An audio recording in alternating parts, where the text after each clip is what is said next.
Olá, jovens. Vamos continuar o tema Segunda Guerra Mundial. Este vídeo é o terceiro na sequência. Vimos os antecedentes da guerra no primeiro vídeo. No segundo vídeo, a Alemanha, a expansão alemã, invadindo territórios, né, se tornando poderosa durante a guerra.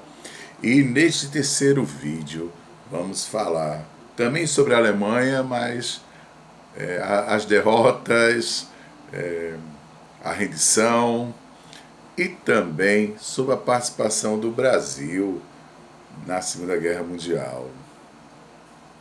Bem, eu quero começar esse vídeo fazendo logo uma homenagem a um grande amigo, que é Antônio René Machado Dias. Esse senhor, ele foi um veterano de guerra e eu aprendi muito com ele sobre a Segunda Guerra Mundial. Inclusive eu levava meus alunos para ter uma conversa com ele, né? Então, uma homenagem que eu faço a este grande amigo. Ele participou na guerra, mas ele ficou na segurança aqui no litoral brasileiro e na guarda da cidade do Recife. É verdade. Vocês sabiam que Recife se preparou para a guerra? Houve treinamento. Isso, soava um alarme, apagavam as luzes da cidade, mas era um treinamento, uma defesa passiva, né? Era um treinamento. Agora, tinha umas orientações que era dada ao povo. Em caso de bombardeio, não saiam de casa, não vão ficar correndo na rua, não acenda a luz de suas casas, não acenda nenhuma vela, porque o inimigo pode te ver. Tenha calma. Procure um lugar na sua casa onde tenha um cômodo da casa, coloque mesas com os pés resistentes e se escondam embaixo das mesas. Isso aqui em Recife foi um alerta para a população nesse período, né? Que era um período que o mundo estava em guerra. Getúlio Vargas, que era o presidente do Brasil, ele já tinha rompido com o eixo, que era a Itália e a Alemanha, e depois também com o Japão. Então, estávamos num clima de guerra. Recife estava num clima de guerra. O Brasil estava num clima de guerra. Falando sobre isso, o presidente dos Estados Unidos, Franklin Roosevelt, ele veio fazer uma visita ao Brasil, mas com um propósito: a segurança da América do Sul. E, geograficamente, o Nordeste brasileiro é uma posição estratégica. É uma posição banhado pelo Oceano Atlântico, não muito longe da África. Então, o encontro foi em Natal. O encontro com Getúlio Vargas. Roosevelt, ele estava vindo de Marrocos, Casablanca, em Marrocos. Ele tinha tido um encontro com Winston Churchill, da Inglaterra, e com Charles de Gaulle, da França. Então, a proposta era essa: a segurança para a América do Sul, para o Atlântico Sul. E o acordo que ele faz com Getúlio Vargas, nessa visita lá a Natal, no Rio Potengi, o acordo do Potengi.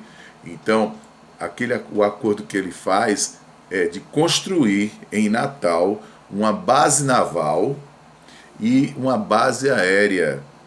Daí, Natal passou a ser chamada de o trampolim da vitória. Daqui os aviões americanos podiam abastecer e fazer a defesa do litoral.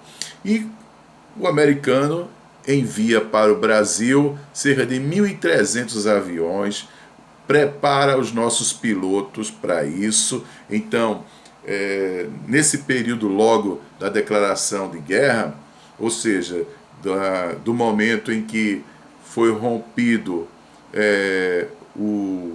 a questão diplomática com o eixo, o Brasil vai se preparar para a guerra. Antes disso, Getúlio Vargas ele mostrava que tinha uma admiração pela Alemanha, sabe? Pelos governos. Ele dizia que era um governo forte, né? Ele dizia isso. Mas o presidente Roosevelt também fez uma outra promessa para o governo brasileiro e cumpriu, né?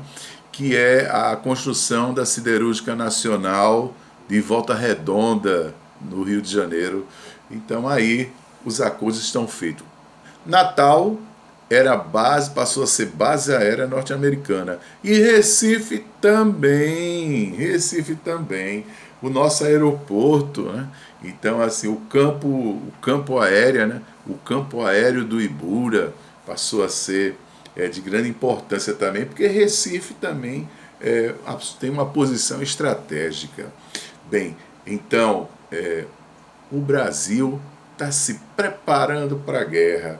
Com o apoio norte-americano, ele passa a ser, junto com o americano, uma força aliada. Porque os Estados Unidos, como nós vimos no outro vídeo, os Estados Unidos vai se juntar ao grupo dos aliados, que é a Inglaterra, França e a União Soviética, que nós vimos também no outro vídeo, quando os alemães tentaram invadir Stalingrado, e não conseguiram chegar até lá. Agora a União Soviética vai dar o troco. Ela vai querer invadir Berlim, invadir a Alemanha. Bem, então, mas no Brasil tinha muitos alemães, né? Imigrantes alemães que moram no sul do Brasil, e em São Paulo bastante japoneses. Esse pessoal ficou confinado, né? E muitos eram até ameaçados quando saíam nas ruas. Até o comércio que alguns tinham eram apedrejados, né? Então assim, foi uma situação que aqui no Brasil passa a acontecer. Os Estados Unidos entrou na guerra? Sim, os Estados Unidos entraram na guerra. Os Estados Unidos foi atacado de surpresa. Pearl Harbor, no Pacífico. O Japão declara guerra contra os Estados Unidos. Meia hora depois, ataca Pearl Harbor.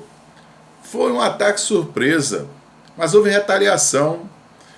No outro dia, depois do ataque, os Estados Unidos declaram guerra ao Japão e vai atrás das bases japonesas no Pacífico. Porque o interesse do Japão era a guerra no Pacífico. O interesse do Japão era retirar a influência e o domínio que europeus tinham em ilhas do Pacífico e que americanos também possuíam. E o interesse deles era esse, era o imperialismo. Mas o americano vai vencer lá no Pacífico. Na Batalha de Midway, os japoneses passam a reduzir aquela força que eles estavam demonstrando. Agora, lembrando que a Guerra do Pacífico foi uma guerra entre porta-aviões. Foi uma guerra naval e aérea. Ela não era uma guerra como estava acontecendo na Europa, que muitos civis estavam morrendo. Não é uma guerra entre militares. Mas o Brasil vai apoiar os Estados Unidos, que entrou também para combater na Europa. Então os Estados Unidos combatia no Pacífico, que é o seu lado ocidental, e combatia na Europa. A Europa é o seu lado oriental. Ele combatia lá na Europa também, né? E se juntou aos ingleses nesse combate.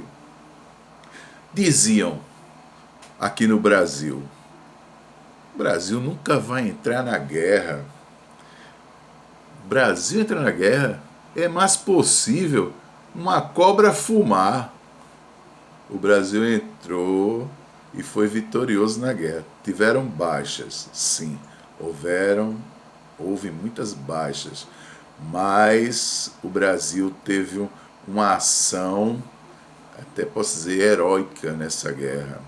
E o Brasil entrou na guerra. É tanto que o símbolo da FEB, que é a Força Expedicionária Brasileira, que também foi criada naquele encontro de Potengi, aquele encontro lá em Natal. A FEB foi criada ali.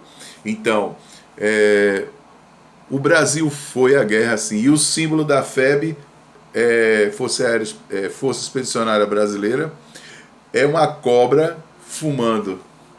É esse o símbolo. E tem uma canção linda, a canção da FEB, né? Que nós escutamos nos desfiles militares. É verdade, verdade. Bem, o Brasil entrou na guerra, na campanha contra os alemães na Itália.